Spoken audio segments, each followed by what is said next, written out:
हे समर्थ परमात्मा, हे निर्गुण निरंकार, तू करता है जगत का, तू सबका आधार। कण कण में है बस रहा तेरा रूप अपार, तीन काल है सत्य तू, मिथ्या है संसार। घट घट वासी हे प्रभु, अविनाशी करतार, दया से तेरी हो सभी भवसागर से पार। निराकार साकार तू जग के पालनहार, है बेअंत महिमा तेरी दाता परम्पार। परम पिता परमात्मा सब तेरी संतान, भला करो सबका प्रभु, सबका हो कल्याण। भला करो सबका प्रभु, सबका हो कल्याण। सात संगत जी प्यार नाल कहना धन निरंकार जी। शब्दी बाणी ਨੂੰ ਵੀ ਸੁਣ ਰਹੇ ਨੇ, ਚਾਹੇ ਉਹ ਗੀਤ ਰੂਪ 'ਚ ਜਾਂ ਸਪੀਚ ਰੂਪ, ਜੋ ਵੀ ਉਹਨਾਂ ਦਾ ਮਾਧਿਅਮ ਰਿਹਾ ਹੈ, ਤਾਂ ਗੱਲ ਇੱਕ ਹੀ, इशारा एक ही। जो भी ये निरंकार परमात्मा ये हमारे अंग संग बसता है और हम सब उसकी अंश हैं, तो कैसे ये जो अभी हमने अवतार बानी का ये जो शब्द अभी सुना भी, जिस पे अभी और भी विचार होंगे, तो ये पंक्ति में कि ये अगर सात संगत की महिमा के ऊपर है कि कैसे अगर ये सात संगत में अगर हम आते हैं तो हमारे चेहरे पे ये जो नूर है, सिर्फ अगर हम उदाहरण ये देखें कि काफ़ी बार हमें कोई ऐसे सज्जन मिल जाते हैं कि उनका हमें चेहरा देखकर ही, चाहे उनसे बात भी ना की हो, तो भी ऐसे लगता है कि इनका अंदर कुछ अलग है और उनका चेहरा जो इतना ऐसे नूर उसमें से निकल रहा होता है। तो वो जो है बात कि कैसे सात संगत की ही महिमा है कि किस तरह अगर हम संगत आते हैं, जो सारे यहाँ ये अमोलक वचन सुनने को मिलते हैं, तो वो जब हम अपने जीवन में उतारते हैं, वो एक एक शब्द को एक एक कर्म में ढालते हुए, तो अपने आप वो जो मन में चैन आता है, ये चेहरे पे एक सहज भाव होने की वजह से एक ये जो नूर आता है कि हर पल ये जो आनंद की अवस्था होती है उसको प्राप्त कर लेते हैं। हाँ जी। साध दी संगत कर ले बंदे, मैल दिलां दी दूर करे। तो यही जो सात संगत में हमारी सिखलाई होती है, हमारे को सिखाते हैं कि मन में हमें किसी के लिए भी एक ऐसे भाव नहीं रखने जो पहले तो हमारे ही मन को दूषित करेंगे, और बाद में जो हम भाव रखते हैं दूसरे के लिए, तो उस तक भी पहुंचने पर वो इतना उसका इम्पैक्ट जो होता है कि अपना मन तो गंदा किया ही, उसको वो शब्द भी कड़वे बोले और आगे उसको भी वो जो सुनने वाला है आगे व्यक्ति, उसके ऊपर भी वो जो उसके मन को बाद में ठेस पहुंचेगी। तो हम जितना संगत में आएंगे, ये हम इन कमियों से दूर उतना रहेंगे। हाँ जी। साध दी संगत कर ले बंदे, दुख दलिदर होवन दूर। ये ज़िंदगी में ये जब अब तक हमारा जीवन है, ये उतराई चढ़ाई तो आती ही रहनी है, तो फिर ऐसा क्यों कहा जा रहा है कि दुख दूर होगा? ये सिर्फ इसलिए कि ये जब हमें ब्रह्म ज्ञान मिल जाता है, हमें अपना असली पहचान अपनी समझ आ जाती है, ये प्रभु परमात्मा निरंकार हमारे चारों ओर है, ये एहसास हर पल जब रहता है, तो उसके बाद हम जब मान लेते हैं कि ये निरंकार पूरा है, इसका किया सब पूरा है, तो अगर ये हमारी जहाँ ज़िंदगी है, चाहे हमारे मटीरियलिस्टिक रूप में या स्वस्थ रूप में या कोई भी ऐसी चीज़ जो हमें उस समय लग रही हो कि हमारे ये अनुकूल नहीं है, तो भी इसमें भी उस सिचुएशन के अंदर भी हमें ये पता है कि तेरा किया सब पूरा है। तो उस समय यही भाव होते हैं कि चाहे ये सिचुएशंस हमारे अकॉर्डिंग नहीं है, पर ये निरंकार की दी गई घड़ियां हैं, ये सिचुएशंस हैं, तो ये भी बिल्कुल ही ठीक हैं, क्योंकि जो निरंकार ने दिया है सब उसमें शुक्राना भाव, वो जैसा भी सिचुएशन है वो हमारे लिए उस समय वो बिल्कुल बहुत अच्छी सिचुएशन है। हाँ जी। साध दी संगत कर ले बंदे जांदा रहेगा मान गरूर। तो संगत में हम जितना आते हैं हम अपने विकारों के ऊपर काम कर सकते हैं। वो बातें ये एक तरह से जो मोती हैं इस इतने बड़े तालाब में, वो उसको चुन चुन के जिसमें एक एक मोती की वैल्यू इतनी आ रही है, तो मन से हमारे जो भी खामियां हैं वो सब दूर हो जाती हैं। और सिर्फ ये अच्छे भाव ही जो ये सब संत महात्माओं के साथ जो आप सब ब्रह्म ज्ञानी यहाँ बैठे हैं,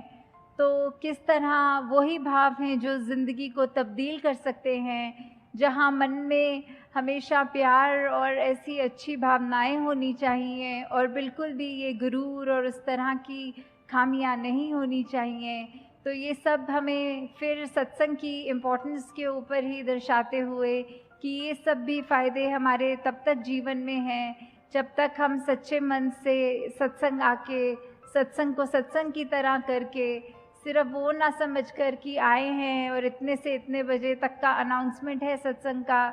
तो आए बैठे सुने चले गए, पर वो सब हमें अपनी लाइफ में इम्प्लीमेंट करना है। जब तक सुनकर उनको कर्मों में नहीं ढालेंगे, अपनी सोच को नहीं बदलेंगे, तब तक वो शब्द सिर्फ शब्द तक ही रह जाएंगे। हाँ जी। साध दी संगत कर ले बंदे अण डिठा रब पाएगा।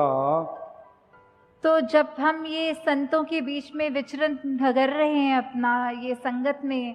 तो ये हमें क्या, हर एक जो संत है ब्रह्मज्ञानी है वो परिचित है इस प्रभु परमात्मा निरंकार से। सबने रूबरू होकर आमने सामने ये परमात्मा को जहाँ देखा है, और वहाँ कहा भी जाता है कि ये परमात्मा को कोई नहीं देख सकता,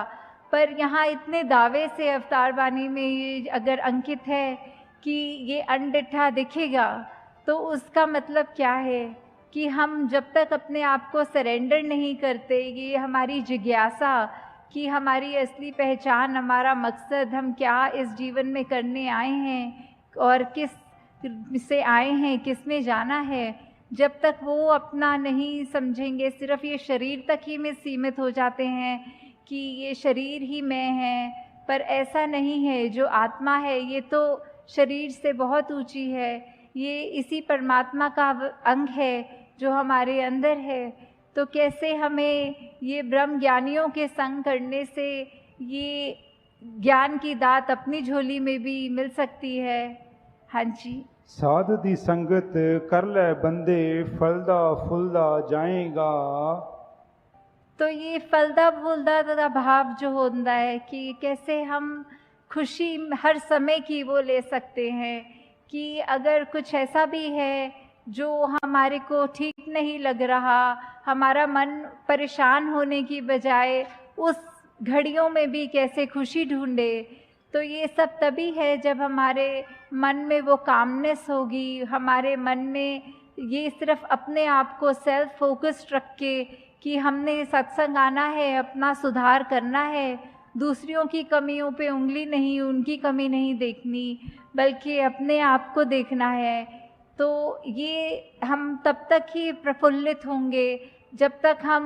ये सत्संग सुनकर अपने अंदर ही वो भावों के अंदर उजाला पैदा करें। जी। साध दी संगत कर ले बंदे पीवेंगा तू अमृत रस। तो सत्संग में हर कोई बोल जो भी बोला जाता है वो अमृत के समान होता है कि कैसे ये जो अमृत है इतनी कीमती, ये ऐसा वो उसको सिग्निफिकेंस तो अमृत का हमेशा एक होली वाटर जल की तरह लिया जाता है, पर संतों के वचन इतने कीमती हैं कि उनकी वैल्यू भी उसी के समान की है कि अगर जैसे बोला जाता है कि अमृत ले लिया तो हमेशा के लिए अमर हो गए, तो वैसे ही संतों के वचनों को अगर हमने अपने मन से सुना, सिर्फ कानों से नहीं, तो ये मन हमेशा एक खुश रहेगा, हमारी अंदर आत्मा वो अमृत रूप का ये रस लेकर हमेशा के लिए ही कायम दायम रहेगी। जी। साध दी संगत कर ले बंदे, हो जान पंजे तेरे वस। तो ये पंजे, ये 5 वो जो हम सुनते हैं कि ये इंद्रियां होती हैं, काम, क्रोध, मोह, लोभ, अहंकार, तो ये 5 हमारे ऊपर कैसे कभी कभी हावी हो जाती हैं। किसी ने अगर कुछ कह दिया, थोड़ा सा भी तारीफ कर दी, तो वो मन में अहंकार आ जाता है। कभी तो उस एक्सटेंट तक भी आ जाता है कि वो इतना सूक्ष्म होता है, हमें पता तक नहीं लगता कि कैसे हमारे अंदर किसी की तारीफ ना भी करे हुए हमें अपना गुण कोई खुद ही अगर रियलाइज हो जाता है, तो वो हमारे जैसे बोलते हैं सर पे चढ़ जाती है बात, कि कैसे वो धीरे धीरे वो हमारा अहंकार का रूप ले लेता है। वैसे ही अगर किसी ने कुछ अगर बोल दिया जो हमें पसंद नहीं आई बात, तो हमारा मन कैसे क्रोधित हो जाता है। ऐसे ही ये बाकी भी जो जिक्र हुआ 5 का, तो कैसे हमारे मन में ये अगर हम पर हावी हो रही हैं, तो हमारा बिल्कुल उसमें क्या योगदान, ये जो हमारे अंदर चेतना है हम उसको कितनी इस्तेमाल कर रहे हैं। जैसे उदाहरण के तौर पे अगर कोई बोलते हैं कि जंगली घोड़ा जो बेलगाम है वो इधर उधर भाग रहा है, पर जब उसमें लगाम लगाकर एक एडजस्ट किया जाता है अपने हाथों से, घोड़सवार उस पे चढ़कर फिर वो किसी भी डायरेक्शन में उस घोड़े को ले जा सकता है। तो वैसे ही हमने अंदर ये चाहे कितने इमोशंस हैं ये हम फील करते हैं, पर हमने इन इमोशंस के वश में नहीं होना, इन इमोशंस को अपने कंट्रोल में रखना है। और ये तभी हो सकता है जब हमें हर पल ये एहसास हो कि ये निरंकार हमारे अंग संग हमेशा हैं, तो हम जानबूझ के कोई भी ऐसी गलती नहीं करेंगे, कोई भी ऐसा भाव मन में नहीं लाएंगे जो हमको ऐसा हावी हो जाए कि हम वो जानवर रूप ले लें, एक इंसान के शरीर में होके मनुष्य तन जो इतने दुर्लभ होता है, उसके बावजूद अगर हम ऐसे अपने अंदर डाल देते हैं, ये इनको हावी होने देते हैं, तो ये हमेशा ये एहसास रहे, ये भय रहे कि ये परमात्मा ने जिसने हमको ये शरीर बख्शा है, इसकी सोच, इसके इमोशंस जो बच्चे हैं, वो हम नेगेटिव की बजाय अपने आप को एक पॉजिटिविटी की तरफ ले जाएं। जी। साध दी संगत कर ले बंदे, कायम दिल दा पारा रहे। तो वही टेम्परामेंट की बात आ रही है, ये पारे की बात, कि कैसे कभी भी हमारा किसी स्थिति में जब देखकर हमारे अनुसार वो नहीं चल रही होती, तो मन इतना तंग हो जाता है कि फिर हमको अपने बोलों पे भी कंट्रोल नहीं रहता, हमारे दिमाग में इतना गुस्सा भर जाता है कि हम अपने बिल्कुल चैन गवा देते हैं और दूसरों को भी कठोर वचन बोल देते हैं। तो इस पारे को कैसे कंट्रोल करना है, वो जो सहज भाव की बात की, चाहे ये बैलेंस्ड अप्रोच हो एकदम, कि स्थिति वही बात जैसे पहले भी दासी कह रही थी कि कोई भी घटना हो रही हो हमारे साथ, कैसी भी सिचुएशन हो, तो भी एक रस ये अपने आप को बिठाकर कि मन में कि कोई बात नहीं, हमें दुख में बहुत दुखी नहीं होना और सुख में बहुत खुशी नहीं लेनी। तो किस तरह ये अपने आप को कंट्रोल की बात नहीं है, ये वो अवस्था का जिक्र हो रहा है कि सहजता, जैसे एक नदी है, वो अपने आगे अगर पत्थर भी आ रहे हैं तो अपने आप को ऐसे वो पानी टर्न कर लेता है कि ऑब्स्ट्रक्शंस हैं, पर पता है कि बहना तो नीचे की तरफ ही है, ये विनम्र होकर बहना है, वो उसका एक पाथ है। तो वो उस कठिनाई देखकर उस पे वो नहीं कहना कि अब आगे एक रुकावट है, इतना बड़ा पत्थर है, तो अपने आप को मोल्ड करना, वो बात की सहज अवस्था का जिक्र कि ये कैसे हमने कुछ भी हो अपने आप को ये इस तरफ इंक्लिनेशन नहीं रहनी कि हमारे को नेगेटिव होना है, बल्कि कोई दूसरा सोल्यूशन देख के अपने रिएक्शंस को चैनलाइज करके एक पॉजिटिविटी की तरफ आना है। हाँ जी। अवतार मिले जे साधु पूरा, मन नाए आवारा रहे। तो कैसे ये जो मन की अवस्था की बात है कि कैसे हम पल पल में हमारा मन भटकता रहता है। कभी हम अगर कहीं होते हैं, काफ़ी लोग, अभी हम अपने घर परिवार में भी किसी से बात करते हैं तो एकदम बात करते करते ख्याल ही कहीं और चला जाता है, और फिर एकदम ऐसे झटका लगता है जब अगर कोई पूछता है कि आप सुन भी रहे हो मेरी बात की नहीं, तो एकदम पता लगता है कि हम चाहे फिजिकली उस कमरे में हैं, उस व्यक्ति से बात कर रहे हैं, पर हमारा ध्यान भटक गया, हम कहीं और ही अपने वो चले गए। तो ऐसे ही ये जो मन है ये भी किसी भी डायरेक्शन में कभी कहीं पे जब होता है तो कुछ और सोचने लगता है, कुछ और करने लगता है। ये वो चैन, ये सुकून उस समय उस मन से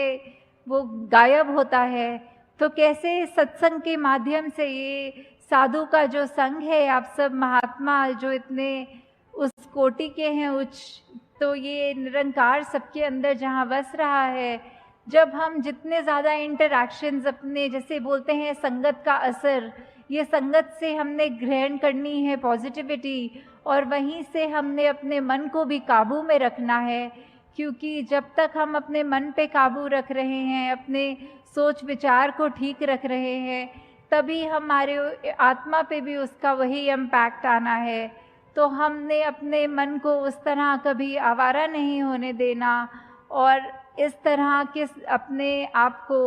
वो भाव रखने हैं कि चाहे जो भी हो हमारे साथ, हमें सिर्फ और सिर्फ ये रखकर मन में कि हमारे को अपनी असली पहचान मिल गई, हमारे अंदर जो गुण हैं, जो सदैव से इस निरंकारी मिशन की आज जहाँ 90 वर्ष भी हो गए हैं, तो वो जो एक भाव है सिखाने के कि एकत्व का भाव, ये वननेस का भाव, यूनिवर्सल ब्रदरहुड का भाव, कि कैसे हमारे शरीर चाहे किसी भी रंग के हैं, चाहे कहीं पे भी जन्म लिया है, तो वो एक बायसनेस नहीं आनी चाहिए। ये कोई भी ऊंचा कोई भी नीचा नहीं है, सबके अंदर वही परमात्मा है, एक ही पेडेस्ट्रियल पे हम खड़े हैं। तो कैसे हमने भेदभाव वो नहीं करने हैं, सब अपने ये परमपिता परमात्मा अपना, तो परमात्मा की सारी रचना भी उसी समान एक ही पेडेस्ट्रियल पे। तो कैसे हमने हमेशा यही भावों को कायम रखना है कि हम कोशिश करके जितना भी हो सके ये चेतनता को अपनी रखकर कि हमारे अंदर चाहे कोई भी कैसे भी भाव हो, चाहे मन उथल पुथल हो रहा हो, तो हमेशा एक स्टेबिलिटी की तरफ एक वो अप्रोच रखते हुए, वो नेगेटिविटीज़ में ड्वेल ना होते हुए,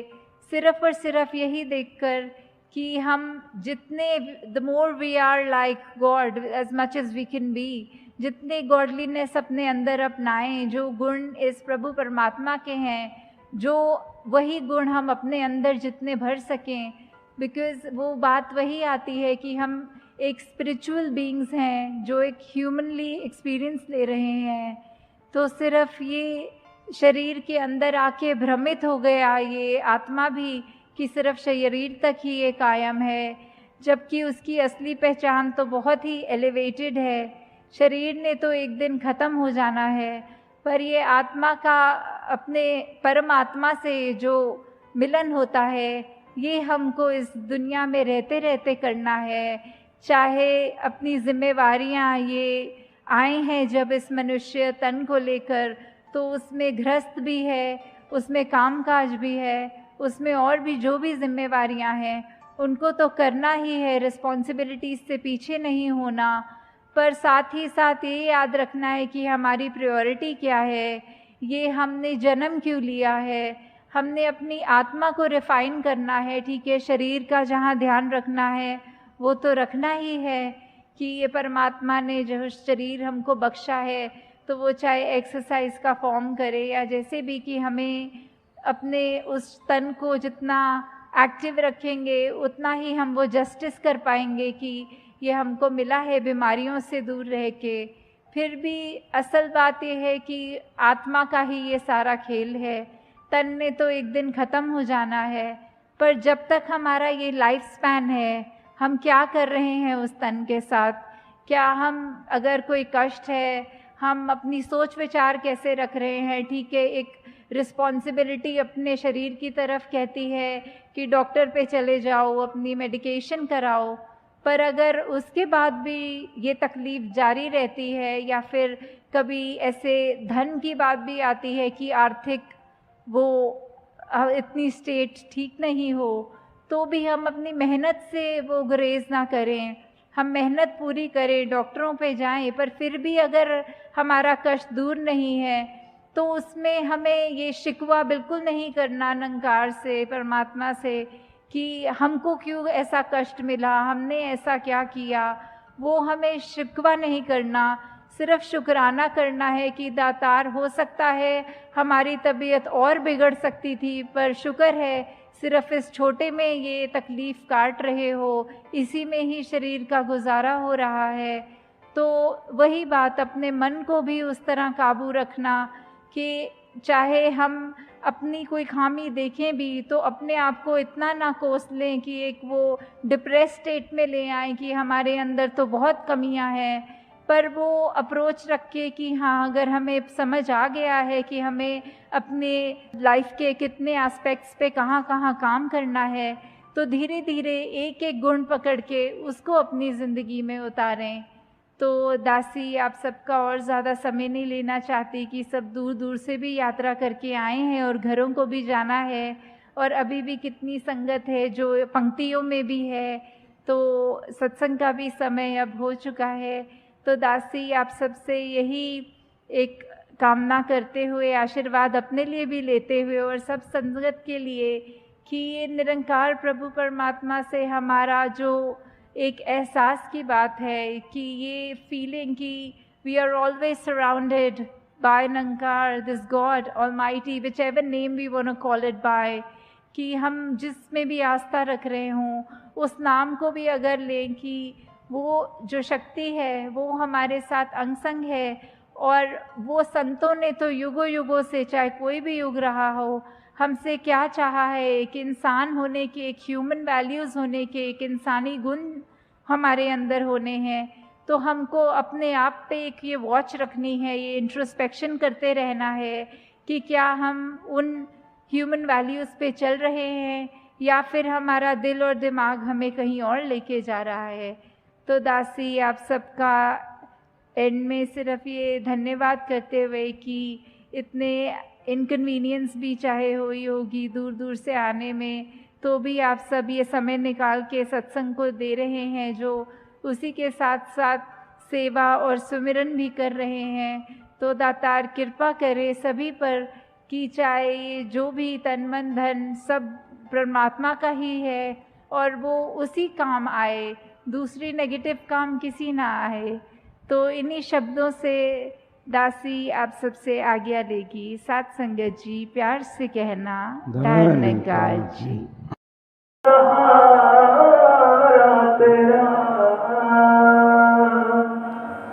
तन मन खोल घुमावा, कहे अवतार तेरी दाता, दिन राती गुण गावा, कहे अवतार तेरी दाता, दिन राती गुण गावा। एक तू ही निरंकार, एक तू ही निरंकार, तू ही निरंकार, एक तू ही निरंकार। मैं सदा बुलंदहार, मैं सदा बुलंदहार,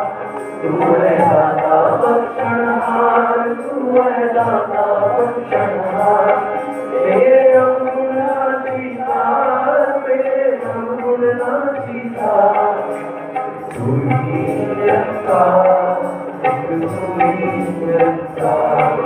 तेरा रूप है संसार, तेरा रूप है संसार, करो करतार, करो करतार। मेरी मंग है दातार, मेरी मंग है दातार। तू ही निरंकार, तू ही निरंकार। मेरा डोले ना रखवार, मेरा डोले ना रखवार। बख्शो श्रद्धा भक्ति प्यार, बख्शो श्रद्धा भक्ति प्यार। करा मैं संसार सतगा, करा मैं संसार सतगा। तू ही निरंकार, तू ही निरंकार, तू ही निरंकार, तू ही निरंकार।